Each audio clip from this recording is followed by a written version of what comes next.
Nie każdy makler kończy w Korei Północnej i już na pewno nie po to, by uczyć generałów, jak wyrabiać ciasto. A jednak los bywa bardziej przewrotny niż giełda. Z północy Włoch trafił na północ Półwyspu Koreańskiego, zamiast w garniturze w fartuchu. Czy można gotować dla dyktatora i wciąż spać spokojnie?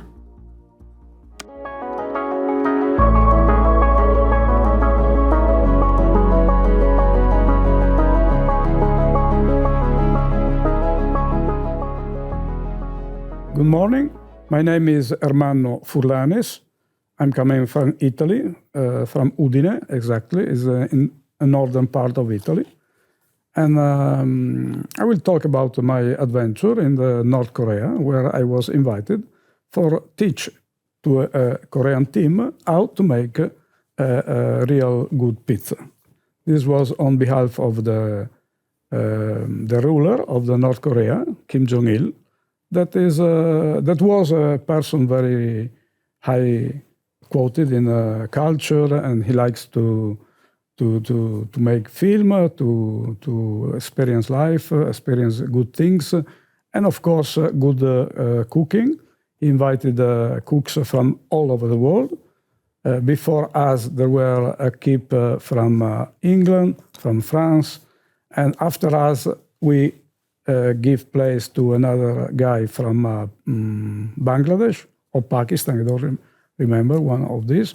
And so it was a place in North Korea where the Korean cook got teaching from abroad to make the real best food of the planet for enjoy the guests. They never used the name of the leader, Kim Dzong Ila, because the leader is considered something like God. You know, we are in a Catholic country, Poland, and for us, God, you cannot say the name of God so frequently. It's not a good habit. If you don't have a reason, you cannot say this. And even during the Mass, you cannot stare at the priest when he's making communion, no? You know, when we share the bread and the wine, you are not allowed to look. You have to look down. And the same was in this case. They never said, I was cooking for Kim Dzong Ila. They said, our guests, generic. So everything was inside a bubble of mystery and really surreal. Okay. It's been 30 years since you stayed in the private estates of one of the world's most powerful dictators. Do you still fear for your life? Yes, I fear something, but I think it's a problem of my character because, as I thought, I laugh at this because I understand the people think I am very stupid. But, you know, everybody has some problem with the mind, with the psyche, and you have to live together yourself, and this is my limit. And when I have a little problem in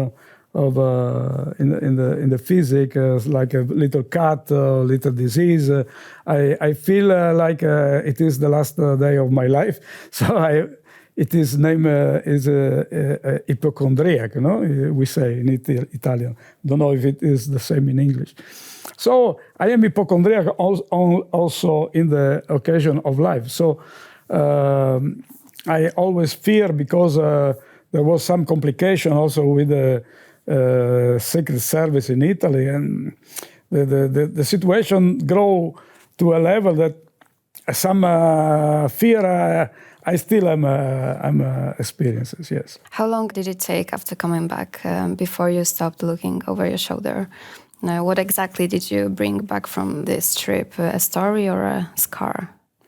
I can say after a couple of years there was no so big problem because they invited me again in the winter in 1997, and I simply declined because I was contacted from the Italian Secret Service, and they wanted the name of the agent in Italy. I didn't give, so they they put my telephone under control because my friend politics, working in politics, he knows that the telephone, we didn't have this technology at that time. We had the cable telephone, and the cable telephone, when it is under control, makes a noise. And I told my friend, I hear this click when I take I say, okay, you are under control. So they put my telephones under control, and I think when the Koreans called me from another city in my region, they found them. So in the same way the Italian Secret Service found the Korean, maybe the Korean found the Italian Secret Service, because they are not stupid. They were acting in Italy for many years under a secret identity. They said there was China's import-export, but they didn't. And so they were very, very, very clever person. And so I thought if they was found from Italian service, they found the Italian service, they know I am in contact with the Italian Secret Service, and I go in the Korea with this contact. No, it's too dangerous. So I said, I'm sorry. I must stay. So, at the beginning, you were a man of numbers, charts, markets. What made you turn your back on all that for pizza? And how did they find you? In fact, I was not a traditional pizzaiolo in Italy. I was dealing in this time about economics. I am graduated in economics, and I was making pizza because it's a good job, and they in that time was well paid because nobody can make appropriately. Okay, so I can, if I have some minutes, I can teach. I can tell you the story. The way I became a pizzaiolo is really incredible. My uncle had a pizzeria in Pordenone. It's a small city near Udine. And the pizzaiolo in that time were all coming from southern Italy. So we live in North Italy. We are people more not so social, but we like to work more than to talk, and we are precise. We like to be punctual. If I say I come 3 o'clock, I come 3 o'clock. And the people from South Italy, they enjoy life in a better way. It's more relaxed. So if they say 3 o'clock, can be 3:30 or can be 4 o'clock. So you understand this difference of culture. Very often eventually there was some crisis because we quarrel a lot. We had a very, very, very bad clash. And so one day I was only 13. My cousin was 16, and we were there in the pizzeria. The pizzeria was full. The restaurant was full of people, and there was not pizzaiolo. The pizzaiolo arrived very late, not 5 o'clock, but 7 o'clock, with everybody waiting for the pizza and the waiter taking notes. And there was already 30, 40 pizza order. Oh, my God. When the pizzaiolo came, my uncle was very, very angry, and he shouted, "Oh, what are you doing? You cannot do like this. Every day very late, but today 2 hours. What is happening? Oh, excuse me. No, not excuse. This is the last time." There was a bad quarrel in front of 100 people. Everybody was mute, silence. The situation was so crazy. And so my uncle said, "Go away, you junk man. I don't want to see you." Okay, everybody staying silent. And my cousin said, "Okay, everything is under control. Look at me. Okay, we try." We went to the board of the pizza. with a wood oven. I never tried this. He said to me, just follow me. He tried to press the ball of the dough. So half of the people left and went away. But we tried to make 20, 30 pizza. One was burnt, one fell down. But the third pizza was in the oven. And okay, so in this rocambolesque, incredible way, I became pizzaiolo. Of course, after this, I began to make practice in the pizzeria of my uncle, and I practiced so much. I liked the issue, and so when there was the first Italian school of pizza, it was open in Milano, but there was a side also in Caorle that is near my city. So I got in contact with them, and of course it was already 10 years I was making pizza. I was 23, 25, more than 10 years I was making pizza. And so when they asked me, do you want to make a course, to follow a course, to learn to make pizza? I was laughing at them. I can do it. It's more than 10 years I make it. I'm not interested. So the director said to me, I insist, because I need people that can make pizza and can express to people, because they needed the teacher. Okay, the school needed the teacher. And I was a good combination, because I can express in public, because I was also teacher of economics and mathematics and others, and I can make the pizza. So the combination was very happy, because usually this school used one teacher for the theory that needs to know physics, mathematics, because we make this course very deeply inside the matter, not only take flour and ingredients and just make the pizza. You have to know how flour is made, how the water reacts with the flour. It is chemically, it's physically, it's rather complicated. So they use usually one teacher for the theory and one for the practice. So it costs a lot. And when the director see my case, he thought, oh, this is interesting, because he can teach the physics, the mathematics, and he can teach also the pizza. So he saw the opportunity to spare money on me. So he said, okay, come, you make the course. If you don't like, you don't pay, and go away. I made the course, and I learned so many things in only 5 days, and I understood in more than 10 years, I made a lot of mistakes. And I began to make a very good pizza after this course. This changed my life. This was the APES course.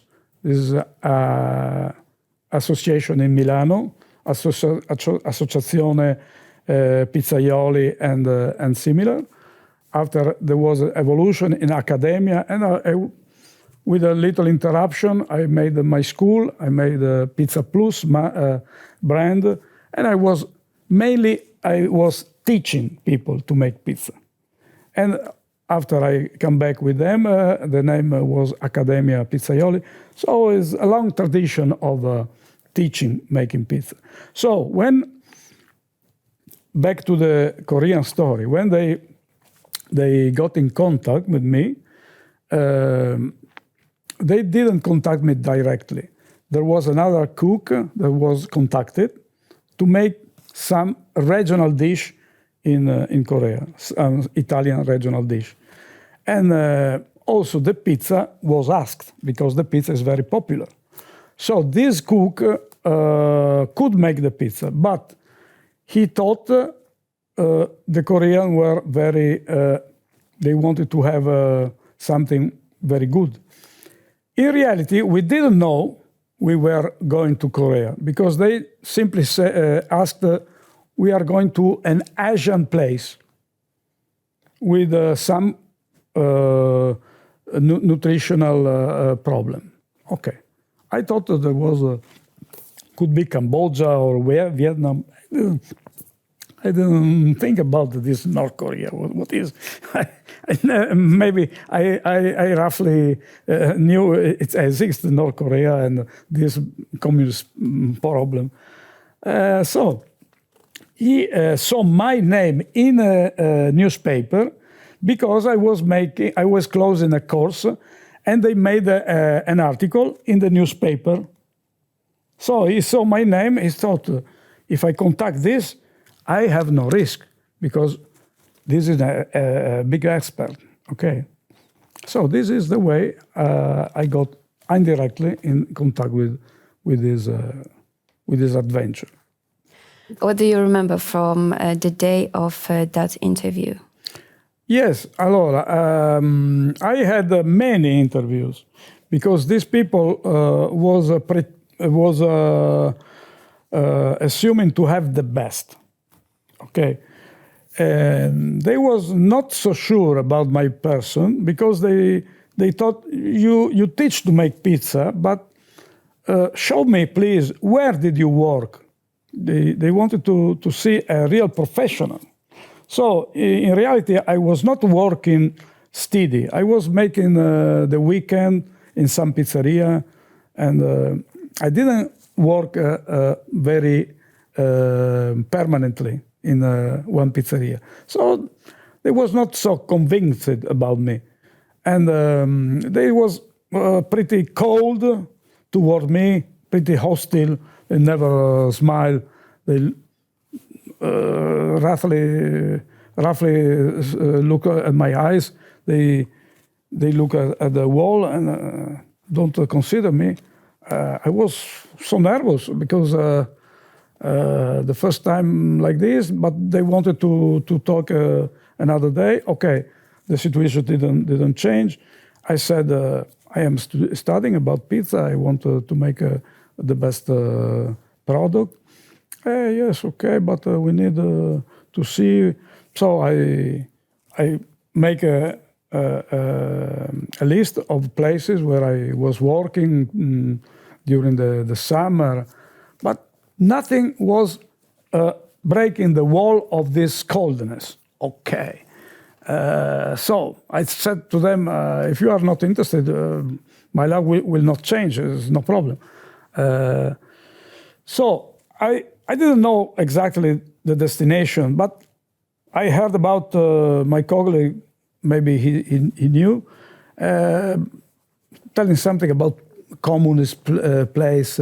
So since I studied some Russian when I was young, I said to them, if it can help the situation, I'm speaking a little Russian.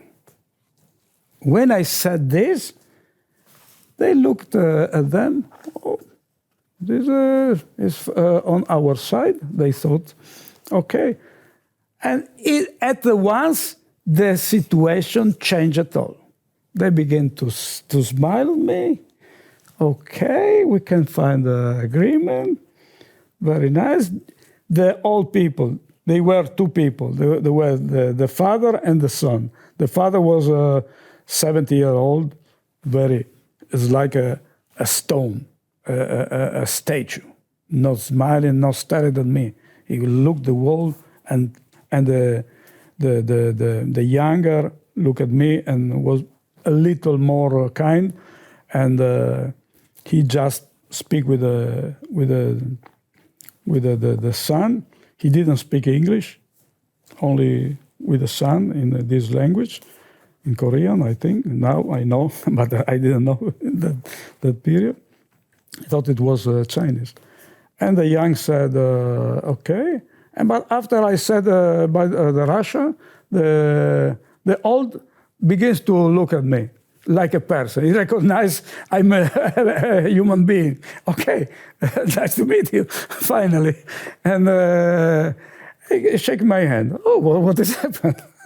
So I begin to think Korean place maybe is the destination, because there is some communist situation there, and maybe they have good relation with Russia, and that is why they find agreement with me.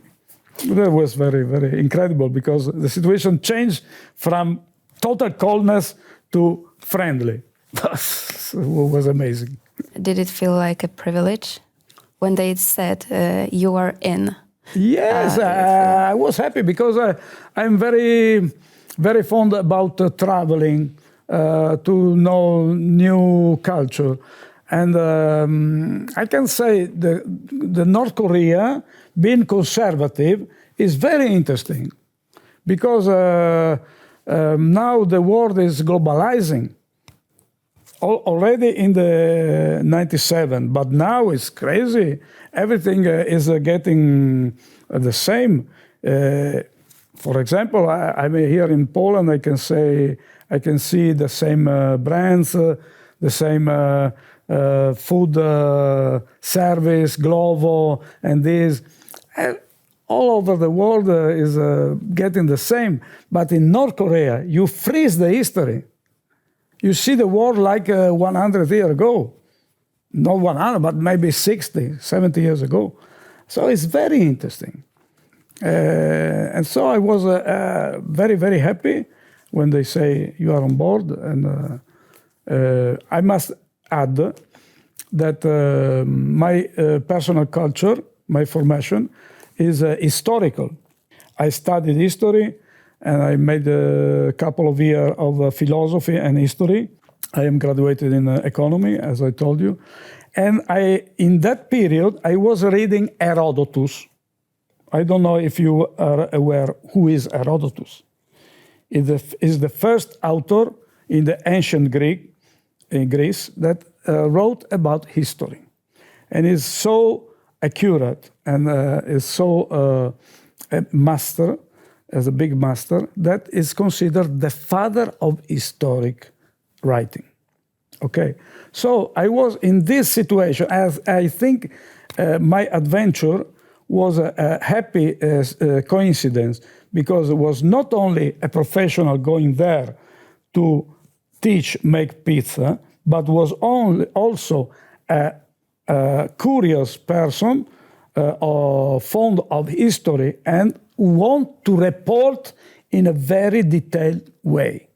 So I was with this spirit that I accepted to go in this mystery place.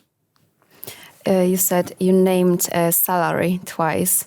Yes. What you were making on the stock market. Yes, yes. What number we are talking about? We are talking about if the average in Italy now it is 2,000 euro. They gave us 400,000 euro for just 20 days, and that was very interesting for a young, like I was 28, maybe 30, so, and 37, 32, yes, I was 32. I was very young. For me, 4,000 euro of now was a lot, well, of course. What did you really tell yourself at that moment? You said that this is the beginning of a grand adventure, but or maybe you might have stepped into something far bigger than you realized. No, at the beginning it was a joke. It was you know, when you are young, you see the life is very easy, and when we are young, we find everything very easy. So this adventure was amusing, very, very funny for me, and was from the beginning. After the agreement, my worry was away. Sometimes there was strange things that make me ring alarm in my mind. For example, when we was at the airport for leaving, they came with a small part, a metal, inside a little packet. Mysterious bundle. Yes, and I take this packet in the hand, and my hand dropped down because a small packet like this maybe it was so heavy, like almost 1 kilo. I said, "What the hell is this?" And he didn't. The old man gave this to us, and said, just put inside the baggage, the luggage, and don't say, okay. I didn't want to have this because I thought I know about physics, and I know that the most heavy metal is uranium. I thought it was uranium, and I was worried about it could infect me, and so I didn't want this. My colleagues take and put in his luggage. Said, "Okay, you can take it." I don't know. I don't want. But they didn't find anything. That was something that was worrying me because uranium, they use for making weapons, and so it was a strange situation. You finally found out what was in it or not? No. Never. We never, because when we were arrived in Pyongyang, the first thing was to take this package out from us. Do you remember stepping off the plane and seeing the portrait of Kim Il-sung for the first time? Yes, it was amazing. The airport, international airport of Pyongyang, is very small. I can paragona to the Krakow airport, so very, very small. And but there was this very big portrait of Kim Il-sung, the first leader, the dear leader, they say. And it was amazing. So it was very, very nice. Emotional. It was a big emotion, exciting. They took your passport also. Yes, when this person came, and it was Mr. Om. It was a person that would be with us in every moment, in the morning, in the evening. It was like our angel, custod angel, we say, no? And word angel in English, yes. And the first thing he asked our passport, and he put. We were welcome with a limousine. Okay, this limousine was very big with three compartments, and it took our passport and put in the middle of the two seats in front. And when we asked them back, he said no problem. He always answered, "No problem, my friend, no problem." It was funny. It was very, very polite person. Was high culture. He knew everything about the Western world. He lived in America, I think, and in Europe.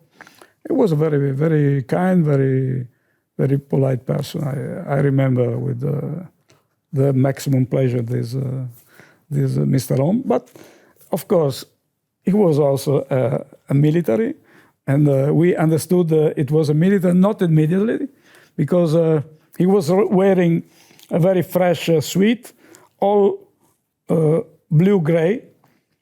I was surprised by this suit.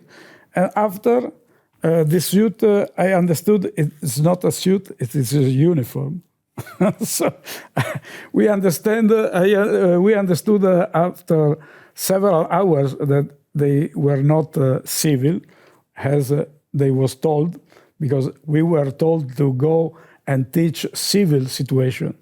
We have to teach to some enterprise in this place to make pizza, because we need to front a famine. No, a famine. There was a problem with the food. We were surprised to not find civil people, but the military. So in the first day, they said to us the accommodation would be the Hotel Koryo, okay, in Pyongyang. Koryo is the ancient name for Korea. But at the middle of the day, we were taken in another place. It was isolated. It was like a very nice palace in a wonderful park. But for entering the park, there was a wall and there was a check. Like, what is a check for entering a hotel? It's not common in a Western place. We never go through a gate for entering the hotel. Okay. So after the gate, we arrive to the big palace. We enter, and the wall was fantastic room inside, very, very huge room with all marble, was shining marble, only 2-3 plants and nothing. Only a mirror there, another hole going, I don't know where. Was fantastic, very fresh. Outside was 40 degrees. Inside we found 18. It was fantastic. Enter there. It was incredible. And I thought, I don't see any concierge. Where is the hotel? And Mr. Of course, answered, don't worry, my friend. It's nice. Everything is under control. And we were accompanied to the room. We opened the door, and we see an office, very, very big, maybe 30 quadrat meter, with full of books, very interesting. And the room at the left was amazing, huge, maybe 60 quadrat meter. The bed was not double bed, but for 4 people. I never saw so big bed. It was amazing, with very luxury everywhere. It was silk on the bed, and a tapete, how you say, on the floor. It was fantastic. The television, everything. And when I saw this luxury, I understood it was not an hotel. And I understood I was working not for a private company. I understood it was the government. So you were in a luxury place, Yes. surrounded by This is like a wire. forestry where the accommodation for the foreign guests of the government. Okay. What was the moment you realized you were trapped? It was a strange sensation because I saw so much luxury inside. I saw a very, very nice park outside. Everything was very nice. There was birds singing. It was summer. There were the cicala, these insects making wee. Everything was very relaxing and nice. But there was nothing, nobody around. It was so surreal. And I could not go down for making a tour in the city, for example. I was not free of making what I wanted. I had to ask, can I go outside? Yes, but of course you cannot leave the park. Okay, we had a little tour in this marvelous garden, but nothing more. Okay, we were obliged to stay in the room until they call us. So for the first time in my life, I understood the big value of freedom, because in that case, we were not free. We were not free at all. It was a fantastic situation, but was not free. So sometimes it's not only the luxury and the wellness that is important, but also to be free to make what you mean. So there was always someone behind you. Yeah. At what point did you understand that inviting your wife wasn't an act of kindness, but insurance that she was in fact a hostage? But no, I don't think like this. To take the wives was a request of us. For my colleague wanted to take the wife, and for me it was a big pleasure. I don't think they meant to take us hostage at all. This is wrong interpretation. They were very kind toward us, and they, from the first moment, they tried to make us at ease, and they were very, very hospitable, very good guests. I think we, as a Western, we think to North Korea with many prejudice. And of course, it is a strange situation. We use a dictator on this book, but in the case of North Korea, I will never use this word. Because they use the word leader, they use the word brother, maybe big brother, okay? But they never use a dictator because they don't feel like a dictatorship. They feel like a system, the unity system. They are very, very united. All the people we were in contact, of course, they were working for the government. They were very happy of the system. Of course, they were aware of some problem. For example, they say, okay, we are lucky because the government, they give us everything. But if you want something, you have to put your name in the list, and you have to wait a lot of time. So, for example, if you want a car, you will get a car, but you have to wait a lot.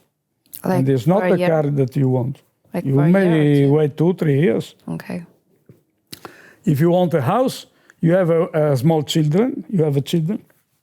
If you have a new children, you have to think these children need a house. You have to put in list already because maybe you need 20 years to have a house. So it's real that the government is providing you with everything.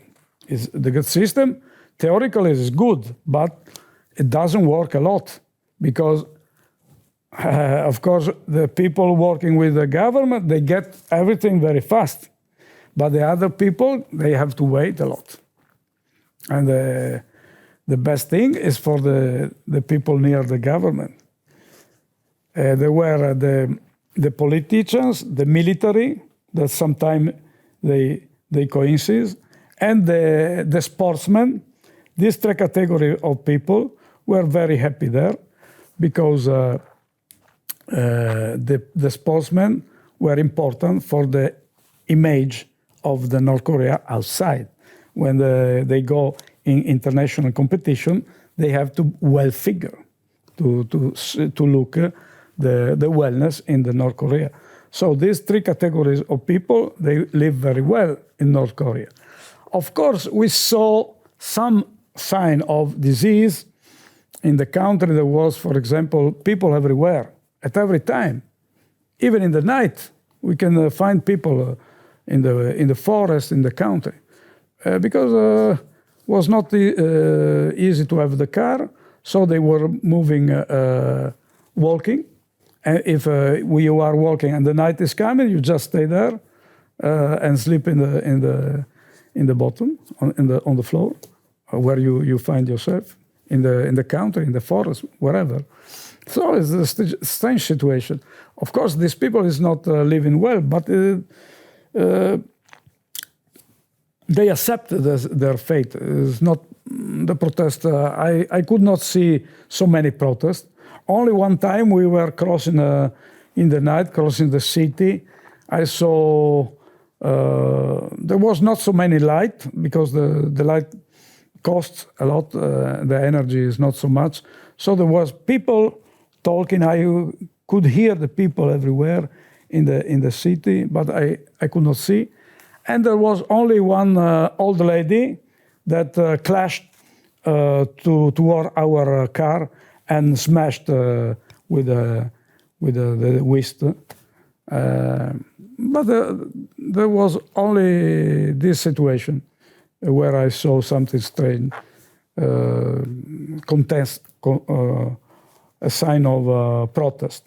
But usually the people with whom I was in contact was very, very satisfied of the situation. So I say we don't have to apply the prejudice of Western. Okay, they miss liberty, freedom, they miss everything. Okay, but if they don't complain, why we have to say our system is better? We also have poor people living under the bridge, and we don't pretend to come people from North Korea to teach us. Why we have to go and teach them? Everybody is auto-determinating, I think. So the main idea in North Korea is the uczyć idea, the right of people of auto-determinate themselves. So if they don't complain toward us, why we have to criticize and to say, it's better system? Okay, maybe for us it's not ideal, but I think also the Western world has a big problem with the poverty and with you just look at the situation of health system in USA. If you break your leg, I have my sister living in the USA. She broke her arms twice, and she had to go to work with a broken arm because if otherwise he was fired. So is it a good system? I don't think it's ideal. In North Korea, this is not happening. If you have a problem, you stay home. Yeah, so we don't have to be so proud of us and apply our prejudice to the North Korea. So you are feeding the elite, their tables overflowing with food and alcohol. But like you said before, right outside those walls, there were a poverty. So yes, people were starving to death. It was arduous march, famine, bodies on street. Did you see it? What do you mean? The famine, the problem with the Poverty, yeah. The poverty. Allora, I must admit, I saw people living in a very poor situation. For example, in the city, the light in the windows, there was so dim light. I thought it was candle because the light was very, very low in the night. So, of course, it's not a very enthusiastic situation. And in the center of Pyongyang, I could see some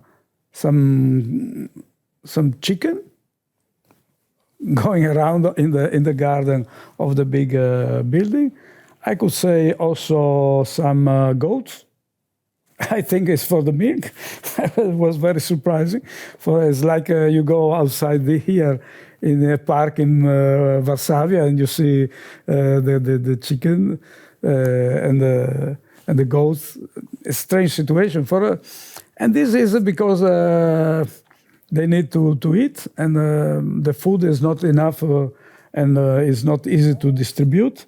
So they try to produce themselves in the garden, in the public garden. They plant some vegetable. They have the chicken for the egg. They have the goat for the milk. So the power, you see power situation. But have you seen death? Yes, I have seen a couple of times this. And you can see in the country, you can see the people picking up the herbs. Okay, I understood they were picking up herbs or fishing in the seaside. But when I asked Mr. Rom why there is everywhere people picking up things in the country, he didn't answer me because they for them it's a shame that people has to pick up herbs for eating. Okay, he didn't ask me. Just stay in silent. Okay. think about this, the only explication of seeing people around the country is they are picking up for eating, for food. But I think it's not a big shame, because I myself, I am very fond of picking up herbs, because the wild herbs are full of elements that the vegetables you buy in the supermarket will never give you. So I make my own garden, vegetable garden. I picking up herbs on the wild, because for the food is the best food is the wild food. And I don't understand why the position of Mr. Ombo was a shame about this argument, this issue. So maybe they think the people should have food from the state. They think like this, and so it's not good if you have to think alone to do your food. So this was curious for me. In the kitchen, were you still a chef or already an actor in a play whose script you never given? Of course, I was invited for a mission. My mission was to teach to make a real Italian pizza there. And I also wrote a book about this story, where you can find a detail about this adventure. The book is Mission Pizza Impossible. Okay, but I think at the end, my mission, the pizza was possible, because I found these four guys, these four students of mine, very sensitive, very, very intelligent, very clever and precise.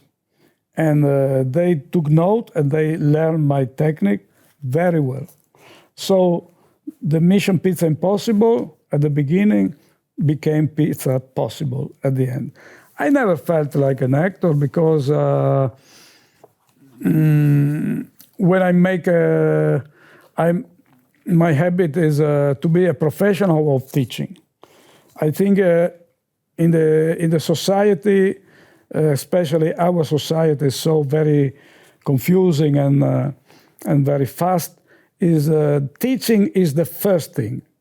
When I have a young student before me, it's like a clean blackboard, and I have to write something that will stay in.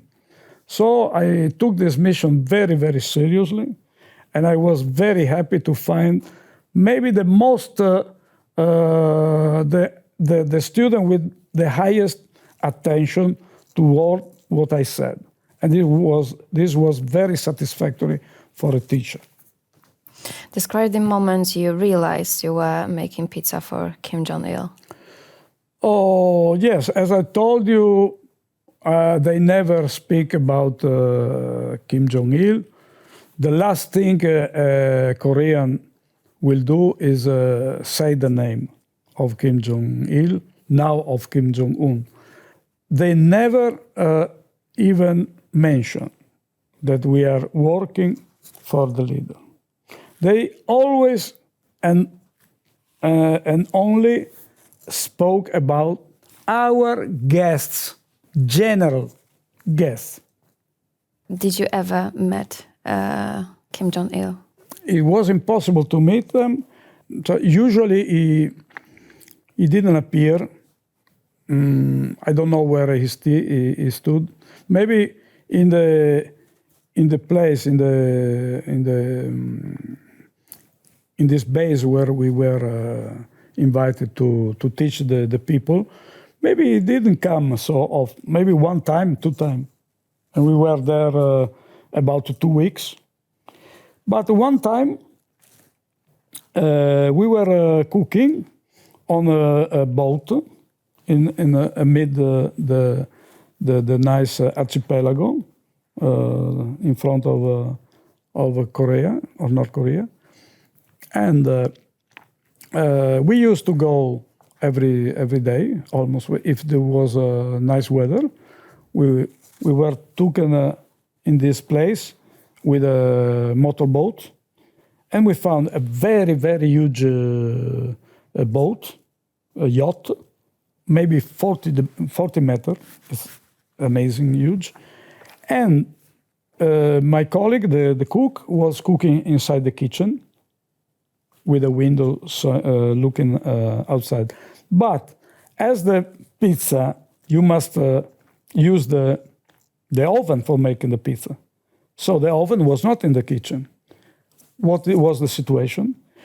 They put a platform on the side of the boat, and on this platform, every day they took the oven with motorboat on this platform. So there were 3-4 motorboats going with all the parts of the pizzeria, and they put the oven, the support, the board, the table where the ingredients, the dough, everything, the peel, the toys, the working things. Everything was transported on this platform, and the first time they told me tomorrow. One time when they told me, Mr. Home told me, tomorrow you will make pizza in middle of the sea. Okay, but I don't have my things. How can you make pizza on a boat? You don't have the oven. Don't worry, my friend. Don't worry. Relax. We will find a solution. He always answers to me like this. And when I arrived with my personal yacht, I arrived to this situation. I saw the big boat and the platform with my pizzeria on top of the platform. Oh, what I'm seeing! It's incredible. How the hell is possible that my pizzeria is coming here? It was the powerful of these people was incredible. They just told if they say pizzeria must go from there to there, they make it in few hours. They can make. If they say this mountain is not good there, has to be there, I think they can move the mountain from there to there. This was the absolute power. So when we were in this situation, one day we were waiting for the signal. They usually make a signal with some flag from another position to our position for making the pizza. We were talking about, joking with my student. My student at once, at a moment, became very serious, didn't want to joke, didn't want to and make it like this, like be in the mess. I was looking around, what is happening? A motorboat came, and there was our dear leader on top. And I was not authorized to stare at him. When I tried to look, because I understood that he was coming with a boat, they forced my head in with the hands, and I could not stare because they were very angry that I was trying to look. But so I didn't even see him, but I know he passed very close to me. Instead, my colleague was inside the kitchen with a window right in front of the bridge that you use to come from the little boat to the yacht. And he was with a knife in the hand. The other, his student went, one from right, one from left, to take out him from the situation because he was not authorized to stare at the leader. Nobody can stare at the leader, but only the private group of friends. Okay? So when they went there for taking him apart, he with a knife said, "No, I'm working. I stay here," and I stay with a knife. So he could stay there, and he lifted his head and saw him coming from the boat to the yacht. He was astonished. He could not believe. And when we met after in the restroom, it is a room where to have some rest. So I saw he was under shock. I asked him, what has happened to you, my friend? Oh, it was like to see God in face, he said to me. Because we only saw the image of Kim Dzong Ila. It has a typical cut of hair, no? Like my cat today is a sort of a strange Korean cat because I had some problem with my hairdresser. Okay, it's not the issue. And he said, I recognize him for the haircut. They have this typical Kim cat, no? The hair is not common. And he said, it's like to see God in face. Have you ever bow to I him? was very, very, how you say, I felt angry because I didn't see him. But I shared his emotion. It was amazing. But have you ever bow to him? Bow, like the Korean. Allora, this story is another curious event. We were invited some days to take a break to our teaching activity. At the beginning, we thought that it was a form of courtesy toward us. But maybe it was a form of taking us apart because they wanted to have security reason, okay, to have security situation.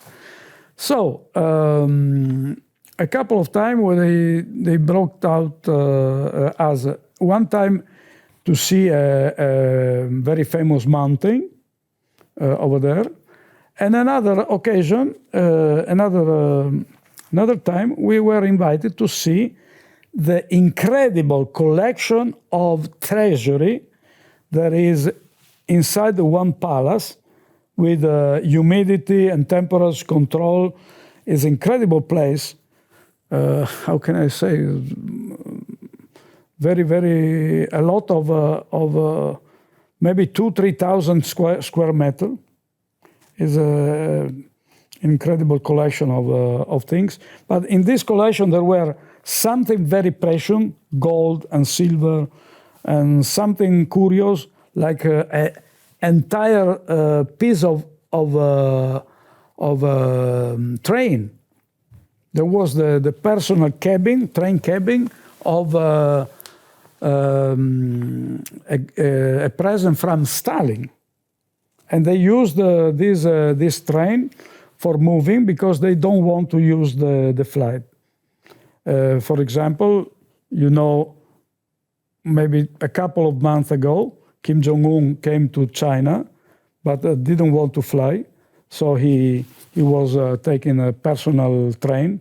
This train is made of very, very huge metal for security reason. And it's very, very slow because it's very huge.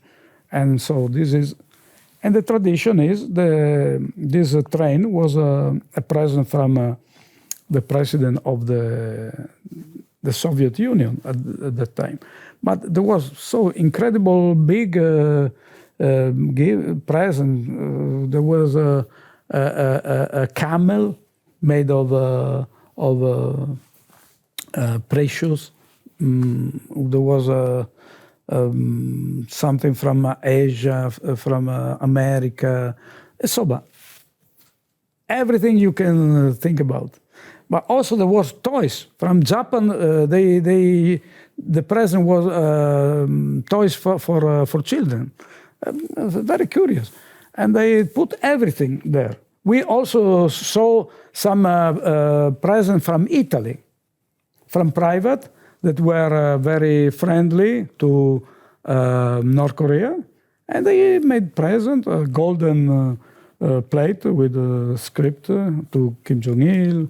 So it was very, very interesting. You can stay 1 week inside because there is so many thousands of things and presents from all over the world. At the center of this incredible temple of presents, there is a big cell, big room, very, very huge, maybe, how can I say, 6-7 meters high. There was a statue of Kim Dzong Ila in the center. There is the great leader. And this statue was of wax. And it seemed to see the real dimension of the dear leader. And they asked us to bend and to put homage to this figure. Okay. Not all of us, we were 4, not all wanted to make this. The wife of my colleague said, no, I don't make this. I only bend before God. I don't make this. But I thought they were very polite with us. I can do this little form of homage to these kind people. So I made it without big problem. Tell me what happened when the pizza didn't meet expectations, when they said the pizza didn't please him. Allora, I made a pizza with this salad, this valeriana, and nuts and brie. I was pretty fond of this pizza, but they didn't like. So it was a very big problem because they didn't like anchovies. And we had to took out anchovies from all the menu. We stood until late in the night to take out the anchovies from the menu. And they were very, very angry of this pizza. And they said to me, they took out a block notice, and Mr. Om, and said, yesterday you put the pizza inside, you waited 30 seconds, and after you checked and you closed the oven. Today you put the pizza inside and waited 1 minute. Why? So I was amazed, was very surprised. I was in competition with myself of yesterday, you understand? If they expected my work to be always at the top, but you know, we are human. We can be at the top and go a little down. But they didn't admit this. They wanted always to have the top. So maybe the humidity of the salad made a little more soft my pizza. Was not also the brie. I don't know. The pizza was not so crunchy like usual. So it was a big problem. Mr. Om was not so kind with me, was very rude, and said, you have to make like you make the top. So I understand that I had to make always best of myself. I was in competition with myself. So it was it was incredible. Yeah, it was a critic for you, but for others, it might be a quiet execution order. You think about that? No, I don't think this. I think in North Korea with Kim Il-sung will never occur something very, very, very dangerous. I think it is a part of our prejudice. I don't know about this Kim Jong-un is younger, maybe there is some problem. I cannot say. I don't know. But I think Kim Jong-il was a pretty high culture people and will never execute for a problem with a dish. Never. How did you get out? Was it smooth or complicated? Did the contract? Allora, the contract was of 15 days, but they were very happy of having us there. So they asked if we can stay 1 week more. This put us some nervous to us. For me, it was not a big problem. I was very pleasant situation because they were very, very kind with us, and also with this little problem, they never give problem to us. I said, why not? But the other cook had some other schedule, so he said, it's not possible. So we agreed for 3 days more, not so much. And that's all. They wanted to keep us there, but when we said it's not possible, we wanted to visit also China a couple of days. So they were very kind. They provided us with permission, because to enter the China you need a permission. They give us a permission very fast. So we just said we saw our passport again in the same place where they disappeared, and we understood it was the day to leave. And the day after, in the early morning, we were accompanied to the airport, and that's all. If a similar offer come again, this time from Kim Jong Un, would you take it? As the situation evolved with the Italian Secret Service and all this international element, because there was also something from American check that noticed something strange when we were in Berlin. They noticed a big amount of metal. It was my oven that was flying in North Korea, and they noticed. So there are too many international complications that I would not accept now the invitation. Thank you for Thank this you to conversation. Dziękujemy. Grazie a tutti e arrivederci.